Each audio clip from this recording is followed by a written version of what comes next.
V bistvu ta pot je bila čisto organska, se je to pač zgodilo, a ne. Ampak jaz mislim, da v bistvu to, da mentoriraš, je neka tista klasična pot podjetnika, potem, ko se preleviš na drugo stran, da ves čas daješ nazaj, da ves čas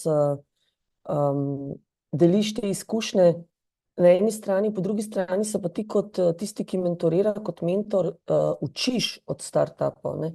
Jaz se celo življenje učim se stvari, ki jih ne vem, nikoli ne bom vsega vedela in v bistvu to je tudi ena taka vrsta inspiracija za mene osebno, zato ker te ljudje, ki pridejo do mene, o teh stvarih vejo bistveno več kot jaz, ne. Jaz jim potem pomagam razmišljati o poslu, o poslovni strani, o developmentu in tako naprej.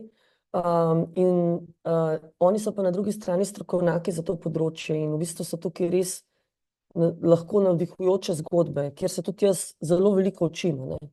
In to je v bistvu tako, bom rekla, zmagovalna kombinacija na obeh straneh, ker ni vedno samo, da ti kot mentor vse daš, ampak ti v bistvu tudi mentoriranci zelo veliko dajo.